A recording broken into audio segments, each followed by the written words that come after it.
Hey, welcome to Hello High Five. In this video, we're going to talk about 5 social media tips that your school must do.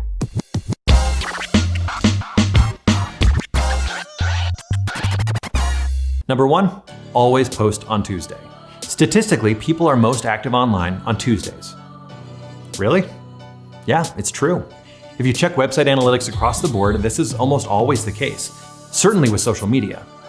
We don't really know why, but I have my theory. People are busy on weekends, and then Monday they're trying to get caught up from the weekends, so when Tuesday hits, they just kind of coast a little. They have the rest of the week to get stuff done, so they just hang out online instead of working. Traffic then gradually diminishes as the week goes on until bottoming out over the weekend, only to restart the cycle. It's actually pretty cool, because this happens consistently every week, with Tuesday being the peak of online traffic. So, between 9 and noon, post on Tuesday. Number 2, join LinkedIn. LinkedIn has been around for a while, but up until recently, it's largely been viewed as a place where vocationally desperate people go to look for jobs. That's changing though. If your school doesn't have a business profile set up, you're missing out on a super easy way to boost your search engine performance. Think about this. As students leave your school, most will go on to higher education and then eventually join the workforce. Well, guess what? These young people, who are very eager to validate their legitimacy as viable job candidates, all have one thing in common. You. Boom, instantly, you have a flood of people who want to use you as part of their credentials. And that isn't going away. This both helps you and the students. You can now be credited as people go on to succeed, and you can stay a part of their lives as professional adults, increasing alumni involvement. Number 3, post video. Did you know that a post containing video is 6 times more likely to be viewed than just text? People connect with people. They love to see a face, and it's nice to be spoon-fed content rather than having to put forth the effort to actually read an article. Be honest, if an organization that you were interested or invested in were to post a video update, even just a quick cell phone video, you'd probably want to check it out. So why don't we post more video? Well, really, who has the time? I mean, it does take work, preparation. You want it to look nice, sound nice. And even if you do record a video, you're not always sure how to edit it, or you feel unsure about some certain aspect of it. These are all valid things, and they feel daunting when you look at all the barriers as a whole, but break it down. What's really keeping you from putting out more videos as content? No, I'm asking you, what is it? I don't know you. Take 10 minutes and think about it. Write down all the things that are keeping you from doing it.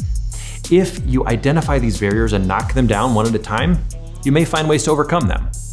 I know it's hard, but remember, if something is challenging, that's great, because that means you've been given the opportunity to do something better than competitors. Because if it's hard for you, it's hard for them too. And you can bet that most people don't choose to do things that are challenging, even if it'll help them succeed. Will you? Number 4, upload videos to Facebook. Statistically, YouTube is where people spend the most amount of time, obviously because they're watching videos, but people still meet and interact most on Facebook. Maybe not you, but people do.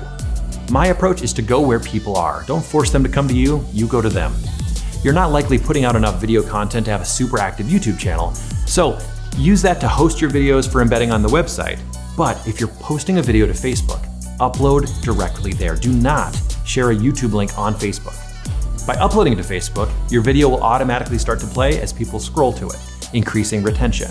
This will not happen if you just share a YouTube link. Number 5, pick your platform.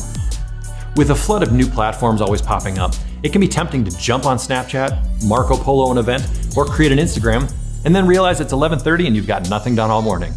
Social media is a way to connect, and most students aren't using social media to connect with you. They're honestly probably using it to get away from you. That's why people 24 and younger are constantly switching platforms, because their parents join and they want to find something else. You know what? That's okay though. You get enough contact with the students. Use social media to connect with parents, past, present, and future. That's where your marketing will really get traction, and you can keep the whole family involved with what you're doing. Social media works when you work it. If you can't maintain a certain platform, that's fine, ditch it. Take a second and do a little audit. Do you have a Twitter account that you never use? Don't delete it. Just make one more post redirecting your followers to where you are going to be active. If anybody goes to check it out, they'll see that you're choosing to spend your time elsewhere by going to the other platform you've linked up. If you leave an account inactive, it looks like you have nothing going on.